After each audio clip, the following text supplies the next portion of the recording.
Hello and welcome to a brand new day of free-to-play here on Magic the Gathering Real Life. Get the dish on the latest with me, Lord Rumfish. So, I'm continuing my card-by-card analysis of Defense of Veldmar. If you missed the introduction, then pause this video, open another instance of YouTube in another tab, go watch that one. The link will be in the description, so you can get to it easily. They'll tell you all about the factions and the rules primer. You can watch the series up to this point, or you can just start here if you wanna. So we're in the black cards today. And we're rating them for limited. We'll also touch on constructed applications. This is a custom set that I've made. It's the second expansion in Veldmar. This is Ambitious Freebooter. It is a 3/1 Elf Pirate for a black and a colorless. It's a common creature. That's it. Everything else is flavor text. So I've brought back a cycle of vanilla creatures plus one in colorless. So I like to ratchet down complexity where I can. And I think that at least in games of limited, that vanilla creatures can still serve a useful function. They make the packs simpler to parse through. They still give you a playable, if forgettable, creature at that mana cost. This one is no different. 3/1 for 2 is aggressive. It trades well on blocks. If you can get it through in combat, it has a pretty quick clock as a 2-drop. And all the way around, it's something you're not embarrassed to play. It can fill a vital spot on the mana curve. So it's kind of a filler card. Most color combinations are going to have more relevant 2-drops that, have some sort of mechanical synergy with their deck. That being said, this is a pretty well statted creature for its mana cost. And even though it's filler, I think it's a decent filler. So rather than a 1.5, I'm going to give it a 2. Bone Harvest. This is a reprint. I think the original came out around Mirage. So this is an instant, black and 2 colorless. It is uncommon. Put any number of target creature cards from your graveyard on top of your library. Draw a card at the beginning of the next turn's upkeep. So there's a number of different ways you can play this card. You can cycle it for 3 mana, even when there are no creatures in your graveyard, just to draw a card. That's not great, but it's an option. So you get to pick and choose which things in the graveyard you think are actually better than a random draw off your library. So if you're into the late game and you've got some 1 and 2 drops that you don't think are very relevant to the board anymore, you don't have to take them. You can just leave them in the graveyard. One of the things I always liked about this card is its instant speed. So you can play it at the end of the opponent's turn, stack the top of your deck, and it will draw you one of those creatures right away on your upkeep. So it's a little bit roundabout in how it works, but it serves a variety of different functions. One of them is it can help you for milling out, and there are a couple of factions, like the Pax Dread and the Colorless Thune faction, that are going to be taking bites out of your library by putting them into exile. This can't save the exiled cards, but over the course of a long game, this can stack a bunch of stuff back on top of your library to help ensure that you're not going to just mill out. So this is a pretty serviceable card. I don't usually love things that much that regrow stuff from the graveyard in limited, but I got a little bit of a soft spot for this one. It's so flexible. I'm going to give it a 2. I think it has a little bit more play to it than it looks. Brain Spear. I like how the art came out on this one. This is 2 black, 2 colorless. It's an uncommon instant. Destroy target creature. that creature's controller banishes 2, then you surveil 2. So this is all upside in this case. You are killing their creature, you are exiling 2 cards off the top of their library, and you get to surveil. So you can stack the top of your deck or put it in the graveyard. So this is a really nice piece of removal. The only type of permanent it hits is a creature, but it does so at instant speed and with additional benefits. This is going to be especially good if you're a Pax Dread, where you want to mill out the opponent, but anyone who's in black is going to find this pretty serviceable. So I'd say the typical black deck, this is going to be at least a 2.5. Probably bordering onto a 3. For Pax Dread, definitely kick it up an extra half a step from there. So, 3, maybe 3.5. Broken Dreams. This is 1 black. It's a sorcery, it's an uncommon. Again, I like the art on this one. It was AI generated. Target opponent discards a card at random. So this is half of a Hymn to Torok. I think it could make a pretty big splash in Constructed. In Limited, you can give it a whirl if you want in Limited. If you draw it late, then they might not have any cards left in their hand. If you get it early, it's possible you could mana screw them, because this can randomly hit a land in their hand. So, I don't think it's great. It's just a 1-for-1 trade of your card for their card, so I'm inclined to call this like about a 1.5. The randomness of this means you could hit a valuable target sometimes, but I still don't think it's very good. Not in Limited, anyway.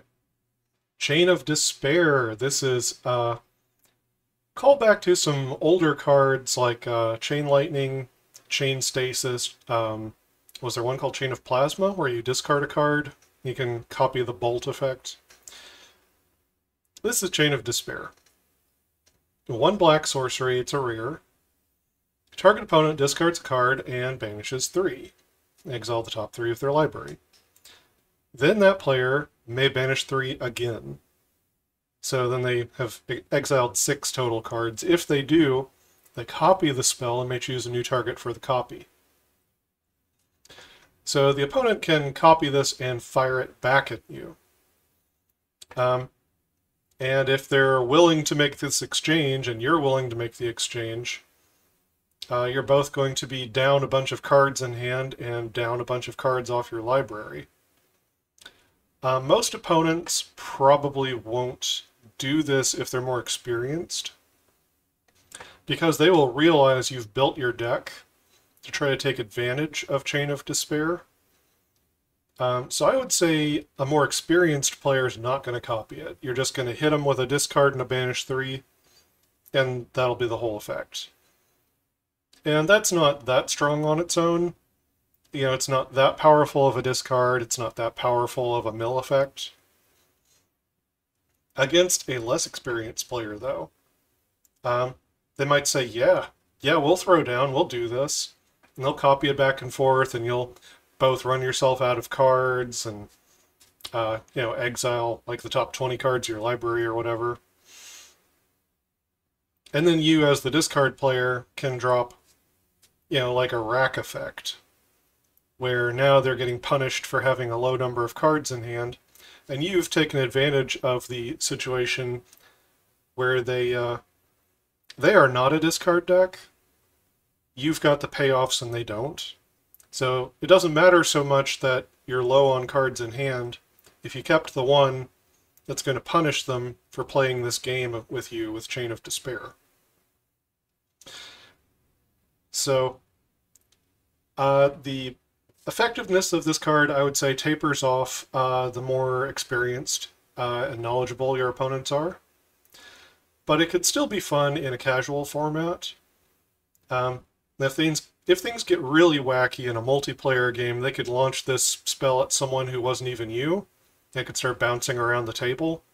Most of the time that doesn't happen, but you never know in a multiplayer game.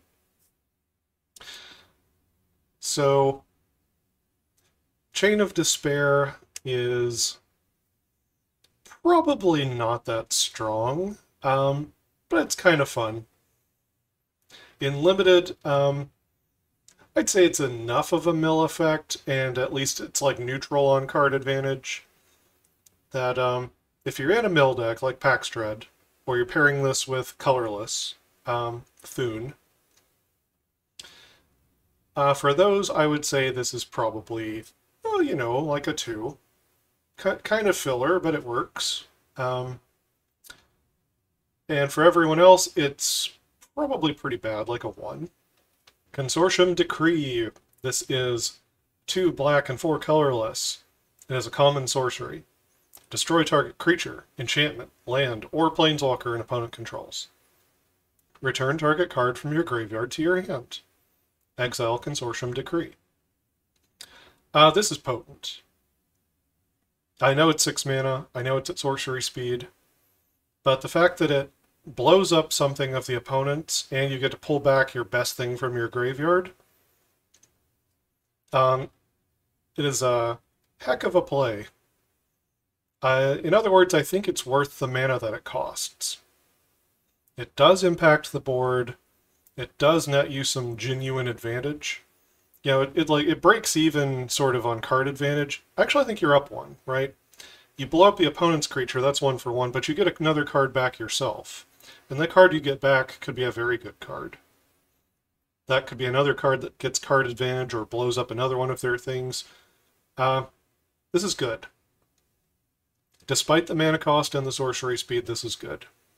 So, it's a little bit hard to rate, but I think this is going to be up around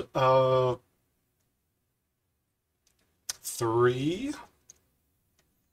If you're a very low to the ground kind of a deck, I guess you might not play it, but I think the format's slow enough that those kind of decks are not very common, and I'm going to give this a 3. Consortium Nettler. This is a black and 2 colorless. We have a Vampire Wizard, 2/3. That's an uncommon. Whenever you cast an artifact, battle, enchantment, instant, or sorcery spell, target opponent loses 1 life and you gain 1 life. So this is definitely a Consortium card. I could have written this out as a non-creature spell. However, there are a bunch of artifact creatures in the set that I feel like the Consortium would work with. And Planeswalkers have kind of fallen off a bit as a card type. You know, there's only 1 per expansion now.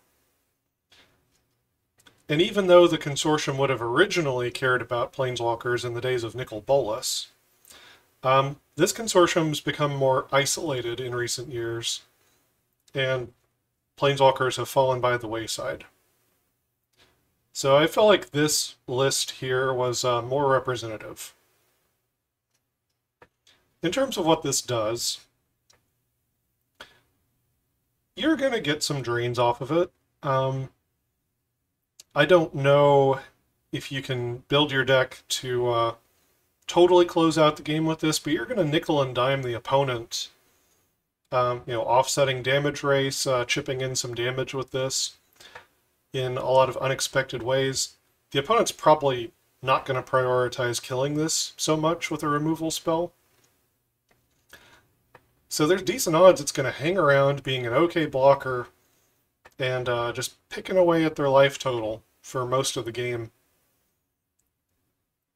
I think this is probably around a 2.5. Dark Exchange. This is 2 black, 5 colorless. It is a rare instant. Target opponent exiles a creature, enchantment, or planeswalker they control with the greatest mana value among creatures, enchantments, and planeswalkers they control. You draw X cards and lose X life, where X is the mana value of the exiled permanent. So this is a lot of mana. It does get around Ward, and it does draw you a bunch of cards.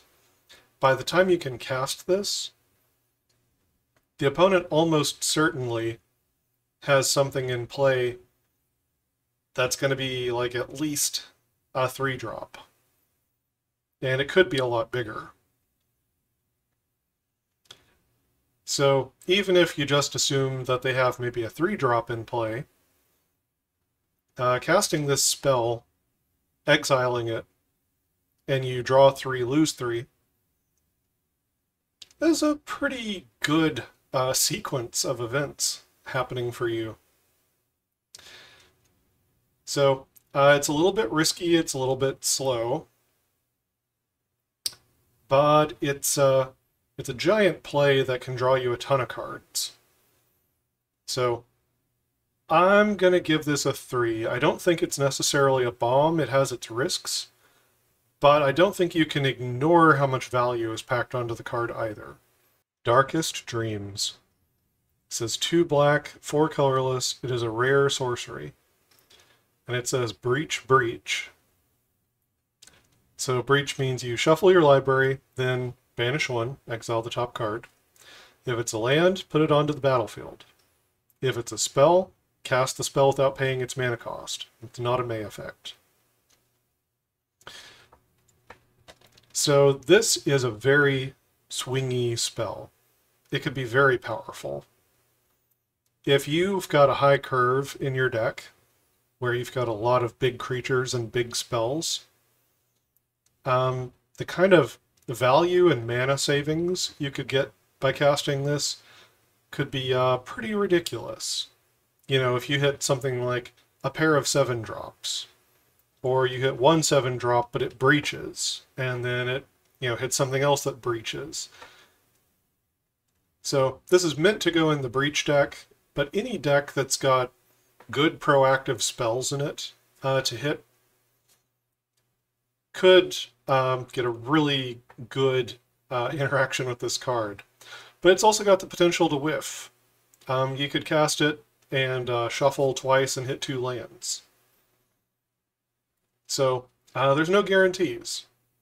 The floor on the card's pretty bad. The ceiling is incredibly high. It's hard to rate a card that has that degree of randomness, but overall, in Limited, I would say that, you know, it's got value and potentially mana savings baked into it. For those reasons, in Limited, I'm going to call this 3.5. I would say that goes up if you're in a deck like the Ulthrak, or possibly if you're in either the Consortium or the Far Realm. Both of them have some big spells that they can hit. And the Ulthrak does too. Ulthrak is about 6-drop creatures and up. Outside of those, I don't think the card's quite as good, but we'll say about a 3.5 on average. Death to the Far Realm. This is a black and a colorless instant, common. Destroy target non-white creature. So this time, the bad guy, the enemy, is the Far Realm, Enthune. Neither of those are white. So last set, when the Consortium was the enemy, it was destroy target non-green creature. This time it's target non-white creature. In Limited, this is great. This is an amazing removal spell. You know, like a 3, let's say. Demonic Dealings. This is 3 black mana. It is a mythic rare enchantment. At the beginning of your upkeep, you may pay 7 life and banish 7. If you do, you search your library for a card, put it in your hand, and shuffle. If you don't do that, you draw a card and you lose 2 life. So, this is a card advantage engine, which can be a tutoring engine. I think this card is much more geared towards constructed. Cobbling together 3 black mana is not going to be easy. This is a 3 and 4 color format, so you're probably more concerned about getting, you know, 3 different colors of mana than trying to get 3 of the same color of mana.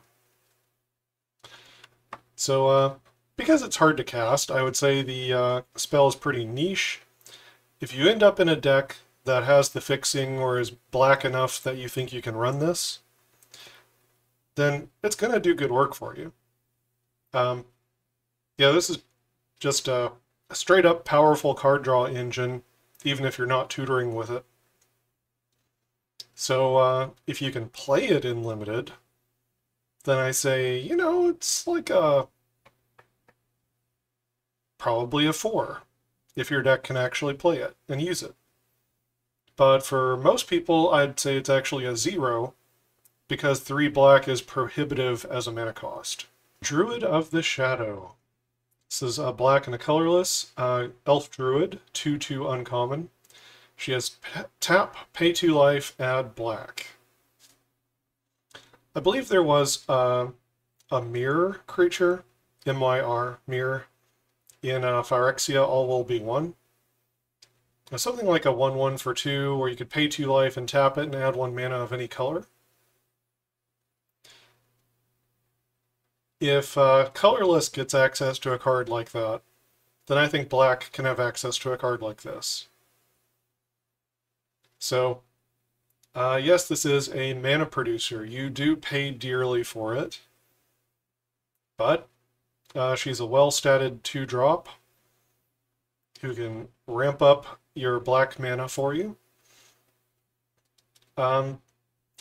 Mana-hungry colors like the Nullveer and then the 4 color factions probably want this more than the other black combinations do. But she's just a good card all the way around. It's nice to have access to more mana. So if you really need the mana, I'd say that she's a 3. You know, she's like a sure thing to go in the deck. If you don't need the mana quite as much, I'd say she's like a 2.5. Far Realm Conjuring. This is a black and 3 colorless. It's a common sorcery. You flip a coin. If you win the flip, banish 2, then create 2 3/1 black horror creature tokens and gain 2 life. If you lose the flip, banish 1, create a 3/1 black horror creature token, and gain 4 life. So, surprise, there is a little tiny upside on losing the flip, which is you gain a little bit more life. Otherwise, it's just worse than winning the flip. I know that breaks the symmetry on the card, and I apologize. I know that people like their symmetry. But I thought it was interesting if the fail case of the card had some little minor tweak to it, where it wasn't just 100% worse, it was just mostly worse. As far as the playability of this card, it's not going to get there in Constructed. In Limited, you are at a minimum going to get a 3 power creature and gain 4 life. And that's not bad at all. And the other case is you're going to get 6 power worth of creatures on 2 bodies and gain 2 life. You also banish a few cards along the way. Even though this looks like a silly coin flip card, I think it's actually a perfectly reasonable play in terms of the stats you gain on the field and the life. So I would say this is totally playable. And I would give it right up towards like a 2.5 unless you are in the Far Realm or you've got the payoff cards for coin flipping and random things. If you have those payoffs, this card's higher. You know, I think it goes from a 2.5 maybe all the way to a 3.5 for the deck that really wants it. Freakish Revival. This is 1 black, instant, it's common. Target creature gets +1/+0 lifelink and has, when this creature dies, return it to the battlefield tapped, under its owner's control. It is a horror in addition to its other types. Banish 1. I probably need to add the text that says until end of turn on here, huh? I'll do that. I'll fix it up. Anyway. So this is a pretty handy trick. You know, if it was just +1/+0 and lifelink, that wouldn't really be worth it. But when you add in the death trigger, where it comes back as a horror, then I think you've got a very worthy trick at 1 black. There's a limit to how many tricks like this you can play in a deck. I think the first copy is probably around 2.5. It's a pretty fun trick to have access to. Additional copies drop off quite a bit. You need a pretty good count of creatures and interaction and stuff, and this is a bit more niche. Grizzly Scavenger. This is a black and 2 generic. It is a 4/2 creature horror at uncommon. Whenever you sacrifice a non-token creature, create a quintessence token. This ability triggers only once each turn. So, the card would be probably amazing if it triggered just on the death of creatures, but it's specific to sacrifice. And that narrows it down a little bit in terms of who wants the card. So the Nullveer are the aristocrats, white, black, green, and they're the ones who do sacrifice effects. This card is really for them, but it also makes quintessence, which means if you have the right pieces, you can pair it with the colorless Thune faction that cares about the quintessence this generates. A 4/2 for 3 is a playable card, but it's forgettable unless you're doing the sacrifice. So if you're in the sacrifice deck, I'm pretty sure this is a 3. Like a shoe-in, sure to make the deck. Good engine piece for you. And if, for any other black deck, you know, this is fair filler, you know, like a 1.5. Hex of Hatred. This is 1 black, instant, rare. Destroy target creature or planeswalker. You lose 4 life and banish 4. So, this is pricey in terms of the extra resources it costs you. But if you look at the other kill spells that exist at 1 black, most of them cost you additional resources, or they have really tight controls on what they can hit. I think this one is fair. I don't think it's busted. I don't think it's especially, you know, overtuned. I think for what it costs you, it's a fair effect. More likely to see play in some constructed formats. In limited, you'll run it sometimes, of course, because it's a removal spell that just deals with whatever. But the costs are significant. I'd call it probably about a 2.5. Illithid Brain Spy. This is a black and 2 colorless. We have a 2/4 Horror Rogue. It is a common. When this enters the battlefield, target opponent banishes 2. And you can tap and sacrifice a creature, target opponent banishes 2, then you surveil 2. So this is serving a couple of different roles here. Being a sacrifice outlet, it's actually not bad for Nullveer, the Nullveer cult. But since you're banishing cards from the opponent's library, both when it comes in and when you sacrifice creatures, it works well with the Pax Dread and the colorless Thune faction. So there's a few different ways it can fit into your deck, and it's not a bad blocker as a 2/4 for 3. So this card's definitely playable. And if you're in one of those strategies, then I think this card bumps up to about a 3. It's almost a sure thing. If you're not in one of those strategies, it's still a good blocker, and you probably would still value it at around at least a 2. Manifested Depravity. This is a black XX. It is a creature nightmare horror. It's a mythic rare. It is a 1/2. It enters the battlefield with X+1/+1 counters on it. It has flying, death touch, and lifelink. And when it enters the battlefield, you create X quintessence tokens. So this card is pretty good because it's incredibly scalable. So you can play it as a 1-drop. Then you have a 1/2 flying death touch lifelinker. It can trade well in combat. It can trigger life gain effects for a life gain deck. It's really pretty reasonable as a 1-drop. You can play it for 3. Then you've got a Vampire Nighthawk plus a Quintessence token. That's pretty cool.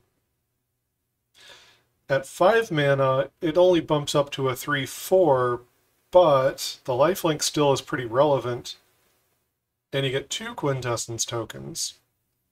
So, could ramp you on mana, or it could just be drawing you a couple extra cards as the game goes on. Overall, I think this card is pretty great.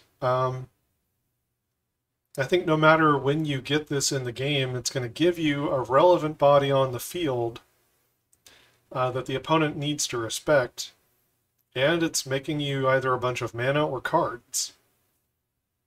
So I think this card's pretty excellent, and I think if you're black, you always play it. I'm going to call this card a 4. I think this is a really strong card if you're in black. Mind Ravel. This is a black and 2 colorless sorcery. It's a common. It's also a reprint. Target player discards a card. You draw a card at the beginning of the next turn's upkeep. So, this is a pretty simple effect. It gets you a little bit of card advantage because it's replaced itself for you, but you're also putting your opponent down a card at the same time. Being at sorcery speed and all, it's not that powerful. But it's playable enough that I don't think it's just complete filler garbage. You know, anything that's actually getting you card advantage, I'm not going to label it just as garbage. That being said, the impact of this card's a bit low, so I think I'm going to call it filler. I'm going to call it a 1.5. Mutating Horror. This is a black and 5 colorless. Creature Mutant Horror. It is a 6/5 uncommon. Whenever you cast a creature spell with mana cost 6 or more, flip a coin. If you win the flip, Mutating Horror gains Death Touch and Menace until end of turn, then put a +1/+1 counter on it. If you lose the flip, you gain 2 life. So again, this is a card where the fail case of the coin flip still nets you some kind of a benefit. And the benefit in this case is different than what you would have gotten if you'd won the flip. There could occasionally be corner cases where you would rather lose the coin flip. If you need to get a little bump of life to get out of the way of a lethal attack or a burn spell. So it's interesting in that regard. But this is an Ulthrak card. They have a theme of 6-drop creatures mattering, and this one triggers off of 6 mana cost creatures. But it also triggers coin flip stuff for the Far Realm faction. So it fits into both of those strategies. It's a fine top end for a random black deck, but it's not exciting in any way if you're using it for that. So for a deck that's going into Ulthrak and the Far Realm, I think this is a pretty reasonable card. It's probably like a 2.5. If you're not in those strategies, it's probably more like a 1.5. Nether Fade. This is a black and a colorless. Uncommon sorcery. Exile target creature, enchantment, or planeswalker an opponent controls. Then you banish 4. So, being an exile effect and hitting 3 different types of permanents, this is going to be a good removal spell. Now, it does cost you something, but I think for the first couple of copies of Nether Fade, it's a cost you're willing to pay. Once you're getting to copies number 3 and 4, it starts to become a question of, can I spare that many cards from my library to keep casting these spells? So I'm going to call it a 3. It's excellent, but it has practical limits on how many copies you can run. Night Gaunt. This is a black and a colorless creature nightmare horror. It is a 1/1 common. It's flying in menace. When it enters the battlefield, you create a quintessence token. So you get a little evasive creature, and you also can replace it with a card or ramp your mana. It's just a really solid 2-drop all the way around. It helps smooth out the game for you. So in that regard, I think you play about as many as you can get your hands on, and I'll call it about a 3. Nightmarish Drifter. This is a black and 3 colorless creature nightmare horror.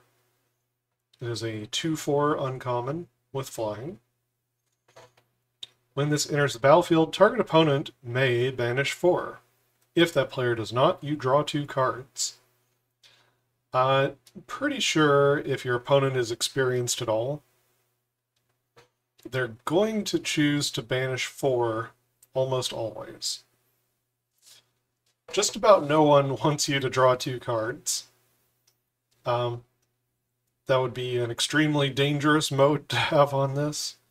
So, unless your opponent is either very new or possibly if you're getting close to decking out, they might run the risk of letting you draw. Then most of the time this is going to be a creature that comes down and exiles 4 cards from the opponent's library, and it'll be a good flying blocker at the same time. Those are things that the Pax Dread want, and you can build your colorless Thune deck to try to mill the opponent as well. So I think the card's pretty good there, and you can't rely on it to draw you cards anywhere else. So the card has a pretty narrow application. For that reason, I mean, it's still a good blocker. For the people who want it to mill out the opponent, we'll go ahead and call this about a 3. 4 is a big chunk of their library. If you're not trying to mill out the opponent, the card's, let's call it a 2. It's still a flying creature, it still blocks, but it's pretty unexciting at that point. Nullvir Revolutionary. So this is a black and 3 colorless 2/3 Orc Wizard. She's a common.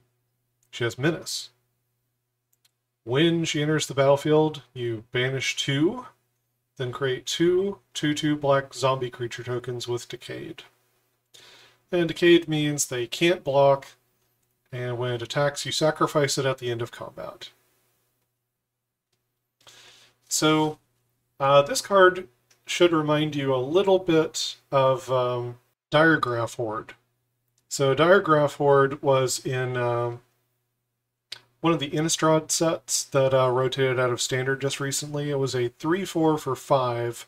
It made a couple of Decayed Zombie tokens. And it exiled cards from graveyards when it came in. It did not have Menace.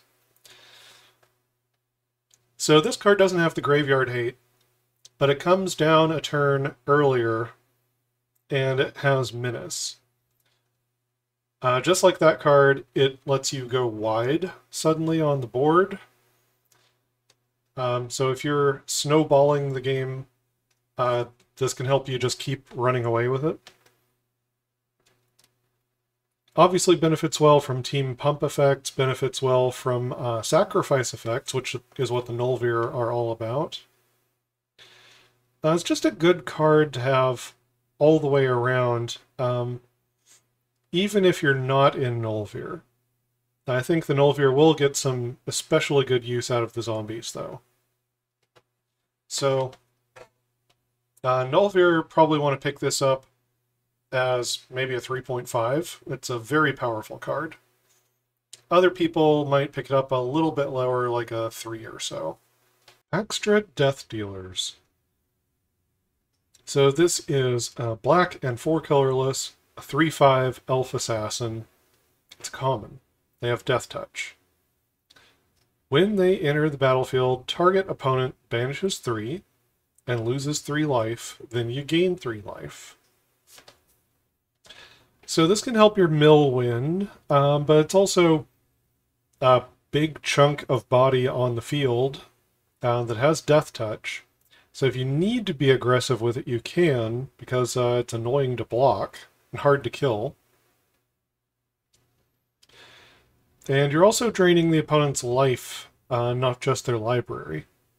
So the card has a couple of angles of attack. Overall, it's really more of a Pax Dread card than it is any other faction. If your game plan is to mill out the opponent, then a big creature like this that can keep you alive and keep blocking for you looks pretty good. In that deck, I would say this card is like a 2.5. And outside of that deck, I still think it's pretty playable, and I would give it like a 2. Pull from the Grave. This is 2 black and 3 colorless. It is sorcery. It's an uncommon. Return target creature from your graveyard to the battlefield, then return up to 1 additional creature card from your graveyard to your hand. Banish 2. So this is a lot like a green-black card that was printed in Thunder Junction. I think that one could get you a permanent. This one just does creature cards, so we're keeping it just within mono black here. Still, I think this card's pretty powerful, especially if you can set it up. Sometimes in Limited it's a little hard to set up effects like this. There'll be one game where it's a total blowout and it's amazingly strong, and then there'll be another game where it just kind of rots in your hand because your graveyard is empty. It's kind of hard to rate. I'm going to tentatively call it a 2. If you have a lot of, I guess, trash tokens and ways to do self-mill or sacrifice, those things can bump up the value of this card. If you don't have all of that, then it's going to be much harder to trigger and get all the value from it. Renegade Archmage. This is a black and 5 colorless. We have a 4/4 elf wizard, uncommon. She has flying. When Renegade Archmage enters the battlefield, target opponent loses life equal to the number of lands you control named Wastes and or Snow-Covered Wastes. Then you gain that much life. And whenever a land enters under your control named Wastes or Snow-Covered Wastes, target opponent loses 1, you gain 1. So this is the Archmage of the Consortium, Valadra Orusaniel. She's the head Archmage. This is after she's gotten her memories erased, and she's trying to recall elements of who she is. She can tell she has some magic, but she's forgotten a lot of what's been going on. As for the card's value, it's a 4/4 flyer for 6, which is fine. And if you're running with Wastes in your deck, possibly because you've paired up with Thune, then she's going to reward you with nickel and diming the opponent with burn. You know, doing some drains based on your wastes, including the wastes that you top deck after you play her. So, not bad at all. Reasonable card for limited all the way around. So if you need a top end on your deck, I think the 4/4 flyer is fine. I think she can be even better than that if you're pairing up with colorless factions. So I'm gonna call her a 2.5 just because she's a big flying creature. She can close out the game. And the drains can be interesting as well. Rift Slasher. This is a black and 6 colorless. We have a 6/1 creature horror. It's a common with lifelink. When it enters the battlefield, breach. That means you shuffle, exile the top card. If it's a land, put it on the battlefield. If it's a spell, cast the spell without paying its mana cost. So this is meant to be part of the breach archetype for the Far Realm in Limited. Possibly could be that format in Constructed as well. If you just want to get a really high mass of stuff in your deck that's going to breach when it comes in, then you might play a card like this just so you have more things in the deck that say breach on them. I try to keep the chain going. This is definitely a bit overcosted for its stats.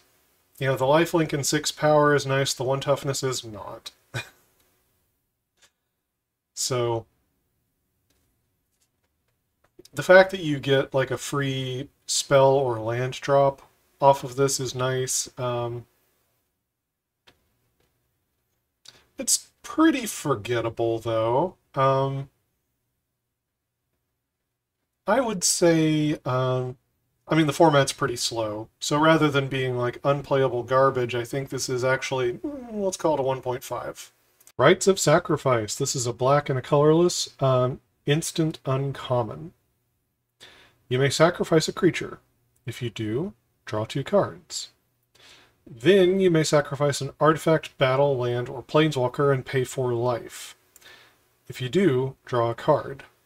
So the way this is worded, you can do either or you can do both. So you could sacrifice 2 things, pay 4 life, and draw 3 cards. You could just sack a creature and draw 2, or you could just sack an artifact, battle, land, or planeswalker and pay 4 life and draw 1. And that would be a terrible, terrible cycling spell. But it is an option. So it's serviceable enough for the creature sacrifice portion of this card. That alone gives it a degree of playability that's not exciting. But taken all together, where you've got like artifact tokens and stuff that are running around in the set, there are battles in the set as well. Or if you have excess land. I think there will be a number of scenarios where you can spare a non-creature kind of permanent on this list, and you're going to draw 3 cards total for 2 mana, which is kind of crazy. It does cost you quite a bit to do it, but the payoff could be worth it. So I think the card's pretty strong, and I'm going to give it a 2.5. Scythe Demon. This is a black and 5 colorless. We have a 5/3 demon. It's common. Has flying. When Scythe Demon dies, search your library for a creature card with mana cost 6 or more, reveal it, put it into your hand, then shuffle. This is an Ulthrak card. So it's a 6 mana creature that cares about finding another 6 mana creature. So this is all about the Ulthrak, just through and through. Black, red, green. As for how good this card is for limited, if you're doing the Ulthrak thing, this is good. You know, you get a 5 power flyer and it can possibly chain into another copy of itself, or tutor up, you know, like a giant mythic rare or something that made it into your deck. If you're Ulthrak, this is a good card. It's something you want to get down and don't mind it dying so much. For the Ulthrak, I think this is pretty great. I think it's about a 3. If you're not the Ulthrak, it's still a giant flying monster, which I think is probably worthy of a 2. Sickening Converter. This is part of the weird 4-card cycle from the Far Realm, where each of their mana converters works a little differently. So this one is black and a colorless. It's a creature horror. It is a 3/1 uncommon. You can pay 1 colorless, 1 generic, I should say, and 2 life, and you add blue, black, red, or green. And you can activate that only once per turn. So it's costly, but if you need the mana, you need the mana. And a 3/1 for 2 is a pretty good battlefield presence. It can probably trade up with, you know, a 3-drop, something bigger than itself. You can press the attack when the coast is clear. So overall, I think this card has its functions. If you really need the mana fixing, if you're going all in, then this card's pretty good for you, and probably rates up at a, you know, 2.5, something like that. If you don't need it quite so much, then it could taper down to like a 1.5. Steal and Smuggle. It's a black and 2 colorless sorcery. It's an uncommon. Target opponent reveals their hand, then you choose a non-land card from it. That player discards that card. You create 2 trash tokens. So black is a little bit odd in that it doesn't have any direct purpose for what to do with trash tokens, but trash tokens are also a part of the set. And so occasionally there's a black card that makes them.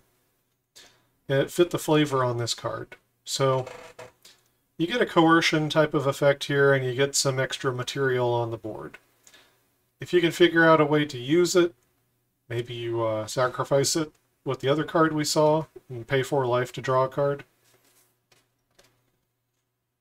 There are ways. There are ways of milking the extra token value on this card. If you're having trouble doing that, if it doesn't seem like it's what your deck really wants to do, then the card's pretty forgettable. Could be as bad as a 1 if it really doesn't suit your deck. But I would say typically this card's more like a 2.5. Ulthrak Demon. This costs 2 black, 4 colorless. We have a 7/5 rare demon. It has flying.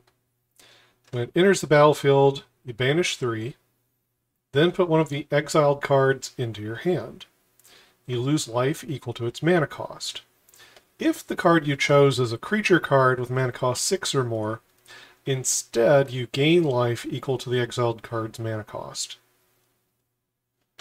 So as long as the thing you hit off the top that you want to put in your hand is a giant creature, this is going to draw you a card and gain you a bunch of life.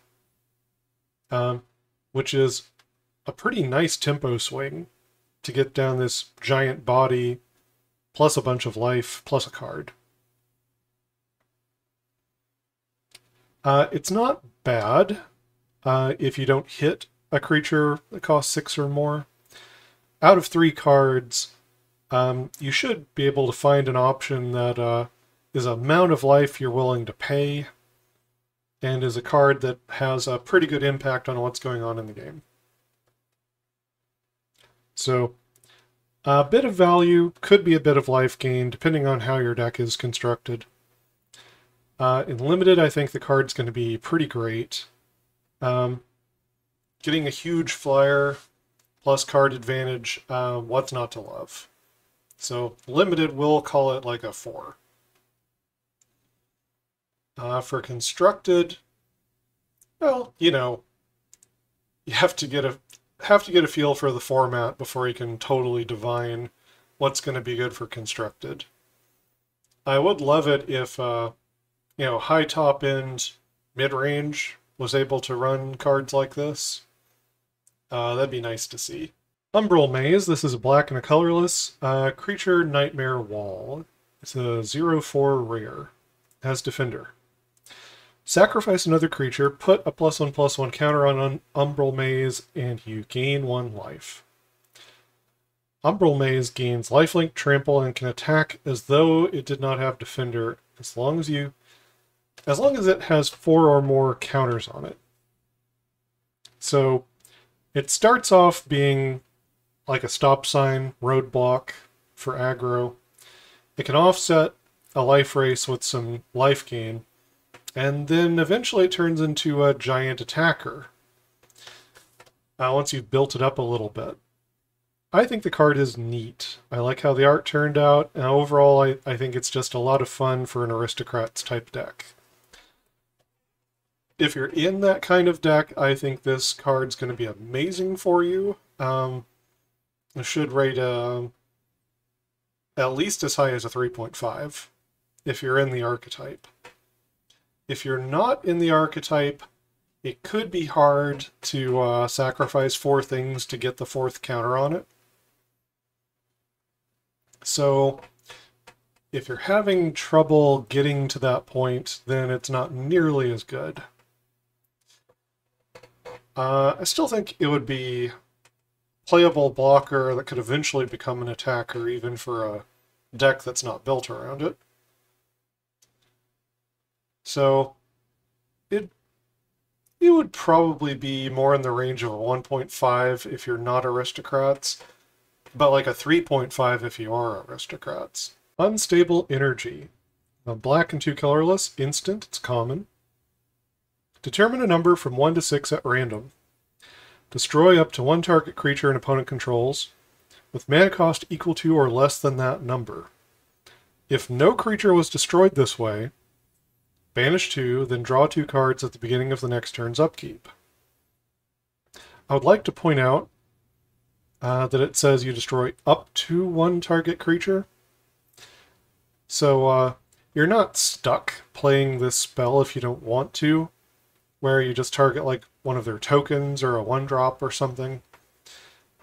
If you end up with a roll where you can't kill a relevant creature, you can always just banish 2 and draw 2 cards at the beginning of the next turn's upkeep.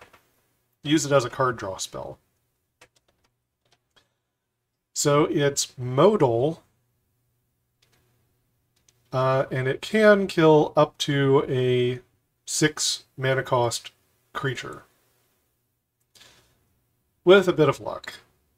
For limited, it's a little bit hard to nail down the rating for it.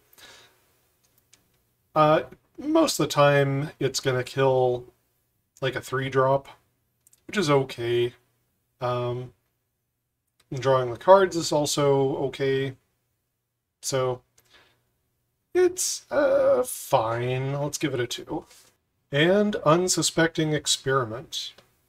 Black and a colorless. We have a 2/2 Vampire Mercenary. It's a common. She has lifelink. And you can sacrifice Unsuspecting Experiment and add white, blue, black, or red. So 2/2 lifelinker for 2 is a pretty good stat line. It's been pretty consistently a very playable creature in limited for years now. This one can turn into a burst of mana and can fix your mana. Has all the consortium colors. So whether or not you want to do that with, you know, a kind of a valuable 2-drop, it's up to you. It's a bit of a tension on the card. So if you really need the mana fixing, if it's going to help you get to future mana fixing, then yeah, you got the option. Otherwise, she can hang around and be pecking away at the opponent, participating in combat for as long as you need. I think she's pretty good. The 2-drops have a lot of utility in this set. I don't know if she actually rates a 3. Let's give her a 2.5. And that's it for black. So join me next time when we'll be looking at red. I hope you've enjoyed this tromp we're taking through Defensive Veldmar. Make sure you don't miss the other videos. Please like and subscribe to the channel. It helps me out a bunch. And until next time, never stop honing your critical thinking and empathy.